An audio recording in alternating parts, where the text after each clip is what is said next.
What do ice cream, deodorant, dinner, and late night TV have in common? They are different stories, but they have the exact same boss, and that is profit. When profit is the only compass, the outcome is actually really predictable. Unfortunately, in today's deeply individualistic society, as long as these multi-billion-dollar brands and industries can see the dollar signs, the impact they're having on people and planet is no longer a cause for concern, and we've seen many recent examples of this, and that's what this video is. If you're new here, my name is Shelby, and I built this channel with the idea that we can all do our best and advocate for the rest, or you cannot do all the good that the world needs, but the world needs all the good that you can do when it comes to people and planet. And I share my sustainable living tips, and I criticize consumerism on a weekly basis. If you didn't already know that, you might want to hit the subscribe button. And I just opened up memberships on this channel for the first time if you want a way to support a creative who just ended one of her longest term sponsorships for this very topic.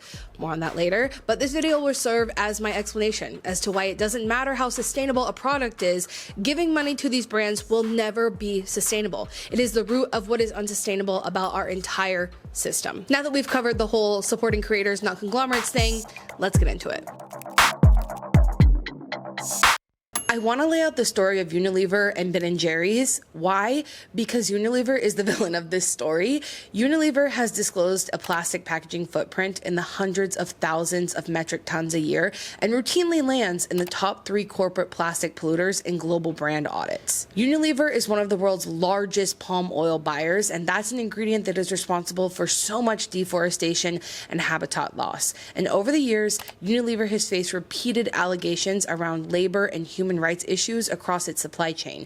Most recently, in 2023, a BBC investigation reported widespread sexual abuse at tea estates in Kenya, long operated under Unilever. Now, on the other hand, Ben & Jerry's started in 1978, and it was 2 friends and a $5 Penn State correspondence course. A $12,000 startup budget, and $4,000 of that was borrowed. And their first shop was a renovated gas station in Burlington, Vermont. In 1979, they thanked the town with the first ever free cone day. Community first wasn't just a slogan for them. They created the Ben & Jerry's Foundation and pledged 7.5 of their annual pre-tax profits to funding grassroots groups. Ben donates 50,000 shares to launch it, and employees later help decide where the money goes. They also formalize a 3-part mission where it's about product, economic, and social. The linked prosperity idea that the business should lift up communities, not just shareholders. And they had an early policy line in the sand in 1989. They said no RBGH, which is the synthetic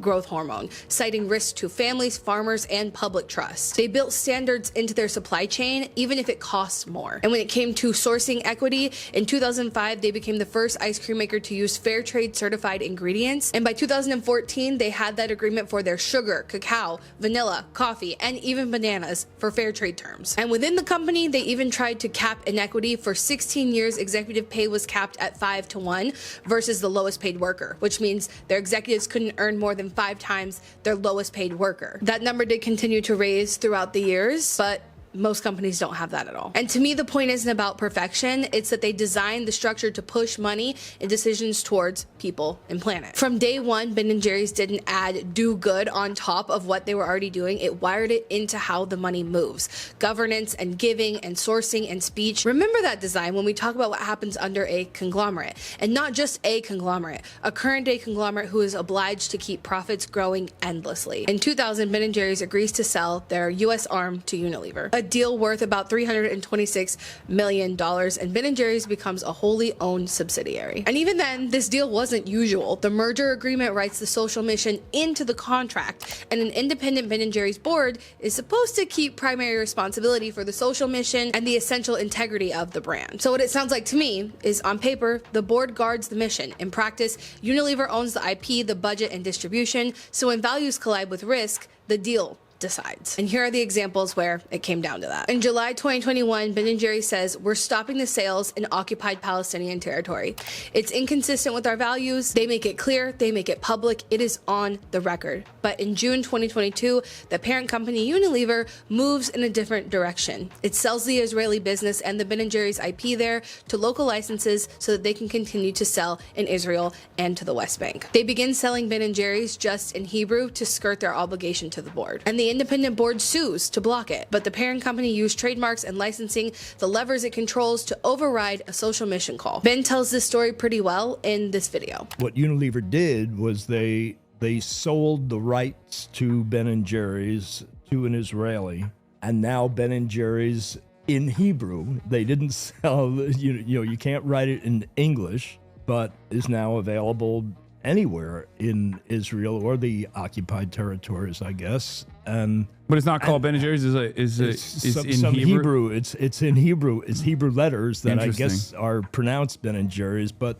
that was illegal according to the terms of the contract, the acquisition agreement that was made with Ben & Jerry's when they bought Ben & Jerry's. Ben & Jerry's has an independent board of directors who is responsible for the social mission and the essential integrity of the brand, marketing, and the product quality. And so that move by Unilever usurped the power of the board. And so the board sued Unilever. There was an out-of-court settlement, and now the board is saying that Unilever did not live up to the out-of-court settlement, and so they're suing Unilever again. Oh, wow. So okay. That's the. I didn't know this was still ongoing. That's the current. They're like, no, the West Bank has to get Ben & Jerry's. They were adamant. And the pressure was real. At least 7 U.S. states announced action to divest or restrict Unilever over the controversy. The state actions were aimed at Unilever under many states' anti-boycott of Israel laws. That announcement counted as a boycott, and states moved to divest from or restrict Unilever. I didn't know this, and it blew my mind, but in a bunch of states, if your company boycotts Israel or Israeli-controlled areas, even as a human rights protest, the state can pull public money.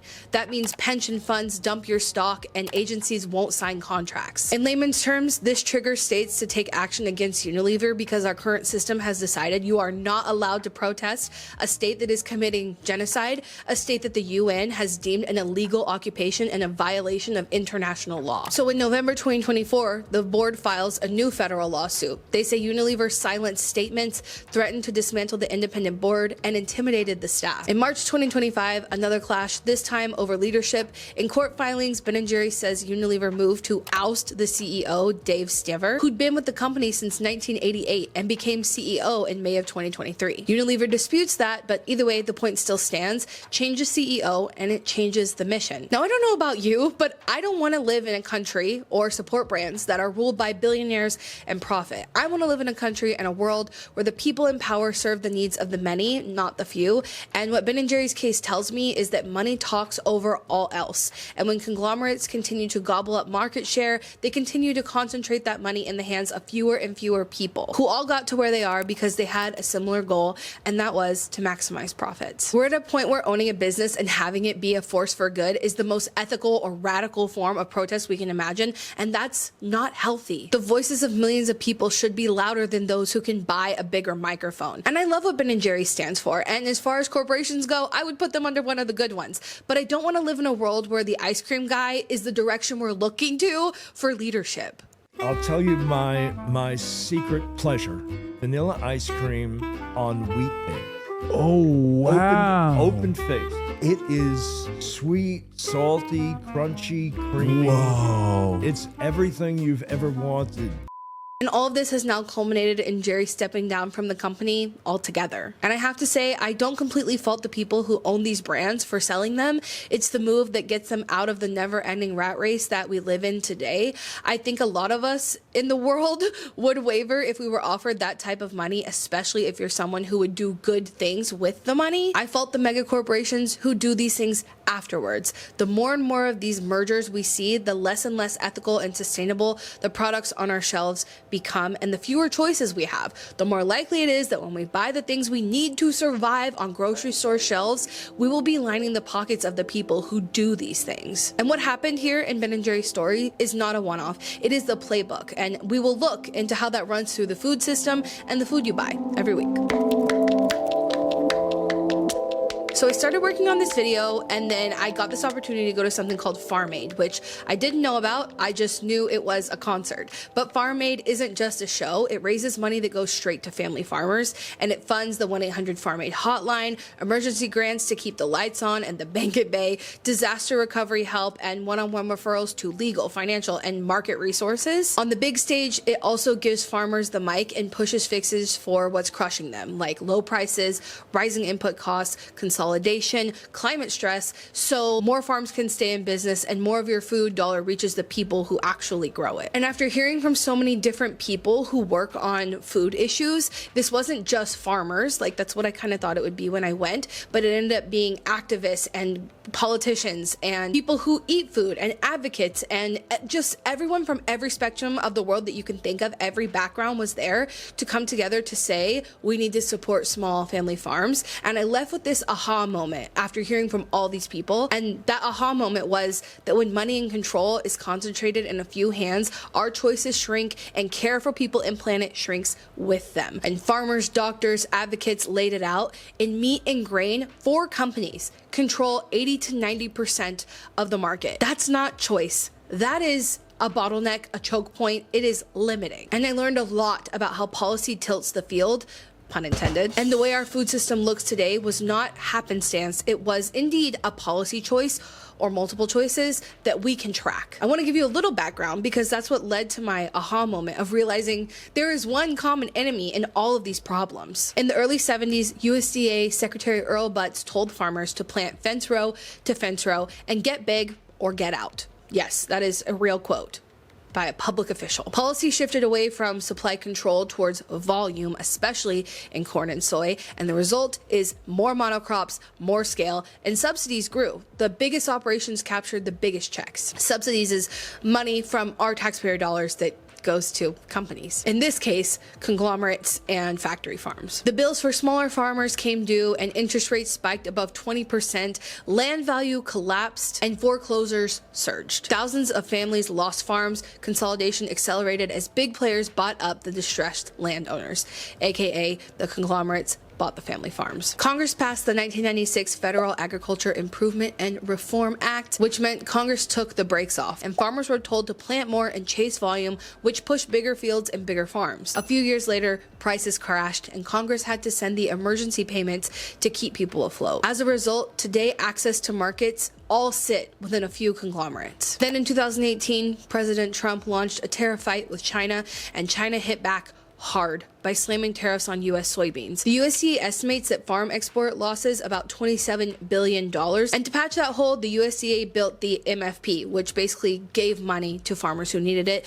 But most of that aid flowed up the ladder. And in 2019, the top 10% of recipients took about 54% of those payments. And the top 1% averaged about $180,000 each. Small farms got scraps. And the net effect is a Trump-made crisis and a bailout that rewards the big guys. And in March 2025, Trump's USDA canceled 2 programs that let states buy directly from local farms for schools and food banks, and that pulled $1 billion off the table. And in July 2025, they killed the regional food business centers. USDA terminated 12 regional food business centers, which were helping 5,000 farms and food businesses build regional supply chains. But the bottom line is, tariffs created the shock, bailouts favored the biggest, closures and contract cuts shifted risks down to growers, and 2025 policy choices pulled buyers and support away from small farms. That's how consolidation tightens its grip, policy by policy, program by program, or loss thereof. And the takeaway here is when you centralize money and control, you shrink choices. The downstream effects show up in public health and environment, especially near factory farms where nitrate-tainted wells, flood-prone waste lagoons, and disproportionate impacts on Black and brown communities, where people literally keep their windows closed all year round to avoid aerosolized waste. Yeah, pig poop in the air is what that means. Factory farms aren't just bad for animals, they're bad for our lungs, our water, our towns. Case in point, Eastern North Carolina, which is referred to as hog country, people living near large hog operations have higher risks of death from conditions like kidney disease and sepsis and anemia, which is linked to pollution from those sites. And you can smell why if you've ever driven by a factory farm. Open air manure lagoons release ammonia and hydrogen sulfate, gas tied to headaches and burning eyes and breathing problems. And the bottom line is, mega farms offload their costs onto neighbors' lungs, rural wells, the climate, and public health. That's not cheap food. It is a bill we are paying elsewhere. Still love you. Now, if you're not living under a rock, you've heard about the Jimmy Kimmel situation recently, and you might be wondering how the heck that applies to the theme of this video, but it's very relevant. I hate that this saga has me siding with a multi-millionaire, but this isn't about liking Kimmel. It's about how in a super consolidated media market, one or two owners, one regulator, and one pending merger can throttle what millions of people see. So here's what actually happened with the Kimmel show. On September 15th, he did a monologue about the killing of conservative activist Charlie Kirk. Part of it focused on the president's reaction. Really, that was most of it. That's what the criticism was about. Kimmel played a clip where the president is asked how he's holding up after the death of his friend. And the president pivots almost immediately to chatting about a new White House ballroom. Condolences on the loss of your friend Charlie Kirk. May I ask, sir, personally, how are you holding up over the last day and a half, sir? I think very good. And by the way, right there, you see all the trucks. They've just started construction of the new ballroom for the White House. The irony here is that Kimmel's point was that he felt weirdly unbothered for someone reacting to a friend's murder, and he ribbed him for it. That's his job, by the way, to be funny. And that was the tone. It wasn't Kimmel cheering on a death, it was commentary on the president's vibe. And after Jimmy Kimmel's monologue, the FCC chair, Brennan Carr, didn't just roll his eyes and move on. He leaned publicly on Disney and ABC that their stations would take action. And his message wasn't subtle. He literally said, we can do this the easy way or the hard way, which is not how a public official talks. That's how a mob talks, but I digress. Soon after, ABC pulled Jimmy Kimmel Live off the air, but within days after blowback, ABC reversed and said that the show would return. Kimmel came back on air and delivered an emotional, I would never make fun of the murder of a young man speech, but the damage was done. This had already turned into a distribution power story, not a who do you like on TV story. But the real story here is that two giant station groups, Nexstar and Sinclair, said they wouldn't air the show on many of their ABC affiliates. So even though ABC unsuspended him, millions still couldn't watch over the air because two companies control so many ABC stations. But the question remains, why would they even do that? And I have two words for you: merger math. Nexstar has a $6.2 billion deal to buy Tenga on the table, a merger that needs FCC approval and runs into ownership cap limits. In normal people terms, what this means is there is a giant company, okay, that wants to merge with another company, and that merger is anti-American. Our trust laws don't allow you to do those sort of things. But in order to actually make it happen, if you kiss up to the people in charge at the FCC, the people at the FCC are in charge of saying if that merger can go through or not. So for Sinclair, the big company here who wants to do a merger that for most intents and purposes they wouldn't be allowed to do, or would at least need FCC's approval for, they want to kiss up to the FCC, and the FCC says they don't want Kimmel on the air. There's a whole other part of it that is weird corruption and fascism playing in the behind the scenes here, but it is also rooted in continuing to maximize profits and conglomerates gobbling up everything until the control is in the hands of a few. When you're chasing a $6.2 billion merger, you do whatever keeps regulators happy and paperwork clean. If a late night joke threatens that, the joke loses. Speech loses. That's not about politics, left or right, it's deal protection. Nexstar Media Group literally said that. And the bottom line is, this wasn't a morality play about a comedian, it was a case study in how consolidation and deal incentives plus public pressure from a regulator can throttle speech at a national scale without passing a single new law. It'll get done very nicely, and it'll be one of the best anywhere in the world, actually. Thank you very much.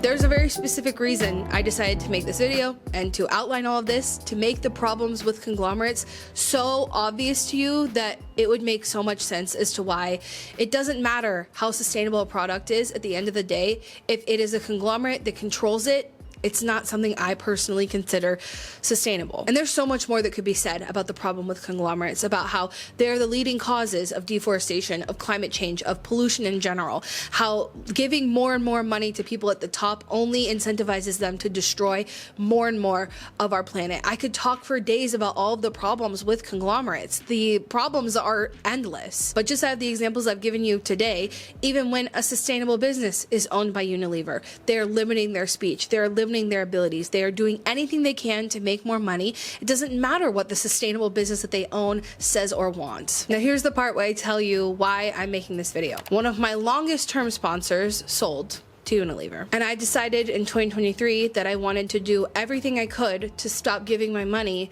to conglomerates. I've been through many phases in my environmentalist journey, okay? I live an anti-consumerist life. My routines are zero waste. We are a one-car household, and that car is a hybrid. We take our bikes more often than we drive. Our home is powered by solar. I have a wildlife habitat in my front yard. I grow my own food. I support local as much as I can. I eat plant-based.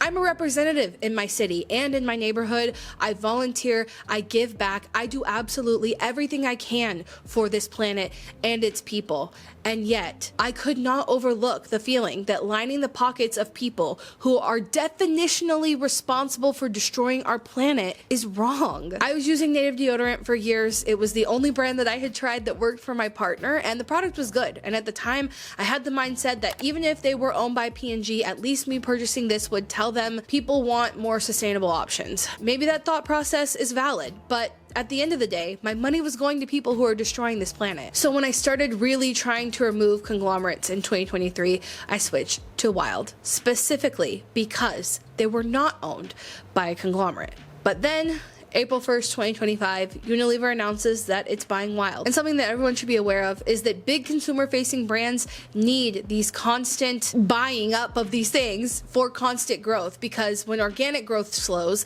they buy the growth, especially the premium higher margin brands in personal care. Acquiring a better for you brand lets a conglomerate pad revenue and polish their ESG optics without fixing the rest of its supply chain. In other words, a big brand like Unilever can buy a brand like Wild to make themselves look better without actually bettering any of their awful things that they own, because they at the same time own a ton of destructive brands that are like bad in and of themselves. The planet is filling with plastic, and unless we can find a sustainable alternative, we'll all die, and our kids will die, and our kids will die, and our kids. Apparently in business there's a term for this, and it's called buy the halo. You acquire a beloved eco-challenger, adopt its story, and now it's Unilever's story. I don't really blame the founders of the original brand. In this economy, independence is expensive. Ad costs more, retail shelves cost more, expansion costs way more than the prices you get when you plug into a global supply chain. A buyout is the intended off-ramp in a system that rewards size over values. So at the end of the day, it's not the founders, it's the system. We've built an economy that rewards endless consolidation and then congratulates itself when a greener brand is within that portfolio. And the bottom line is essentially boycotts can send a signal, but policy change is where things actually happen. You spend where you can to keep alternatives alive and use your voice to pull the big levers, the competitions, the contracts, the right to repair, and public buying. And sometimes I find it funny because I see your comments asking me, what about Wild? What about Wild? What are you going to do about Wild? At the end of the day, what I'm doing on this channel is a moral stance. It is hope that I reach more people to understand why these things are a problem. But at the end of the day, that's to advocate for a better world, not to just hold me to the standard. Because Wild will continue to grow. Unilever will continue to grow. They will continue to own the shelves. It will not end with me. It will not end with the next merger. I just need to cut in and say, when I have to make the decision to turn down or take on a sponsor, it is hard for me because of how strongly I believe in these things. Because of that, it's so weird when it doesn't translate for me.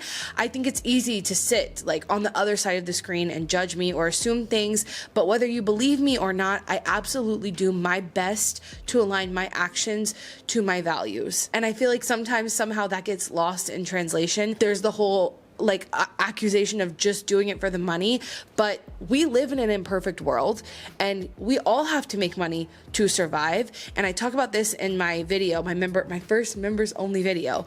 But sometimes I and my friends who graduated with me as environmental science majors, we have to make decisions to survive that we wouldn't like to make in a perfect world. But ultimately, like the root of this that I want to get across is, as much as it sucks for you to see someone that you like the content that they make stand by or align with a brand that maybe isn't perfect, it also sucks for me. And I'm sure that almost everyone existing under the system that we live under has to make hard decisions. And I just think like it's easy on the other side of the screen to think if you were me, you just would do this or you wouldn't do that. But like, we live in an imperfect world. And yeah, sometimes I have to make decisions that I don't want to make because I have to survive. And I just want to make that abundantly clear, that when you feel some type of way about it, odds are I feel the same type of way. But we live under this system. But with that being said, I've made the decision to end my sponsorship with Wild, and I've also made the decision to launch memberships on this YouTube channel. And over the years, folks have asked me if I would ever do like a Patreon thing or turn on memberships. And for a long time, I was worried I wouldn't be able to keep up with it on top of my regular workload. But I am going to approach this in a way that people who want to support me can. And sometimes there will be extra content, but this job is really hard to do if you have any sort of convictions like this. When the talk of the buyout started earlier this year, I communicated with my manager that if this happened, I would bail on the work that we had with them. And this video isn't about my problems with deodorant, okay? I'm not looking for recommendations on better deodorant. I am looking to bring awareness to the ethics of these issues. And my first members only video is live right now. You can go watch it. It'll be my thoughts on this topic specifically as it pertains to being an anti-consumerism creative. It is not for the faint of heart. It is not easy. My personal beliefs are very strong in anti-consumerism and anti-capitalism and anti-conglomerate, but in practice, I can only do so much and you can only do so much, and that's why I always try to leave you with both of my sayings, which is you cannot do all the good that the world needs, but the world needs all the good that you can do, and also do your best and advocate for the rest. Us making this world a better place doesn't end at what you and I are doing in our homes right now. It is so much more than that. And I hope that this channel has taught you and that this video has made a case for that. So I'll see you over on the members tab. Bye guys.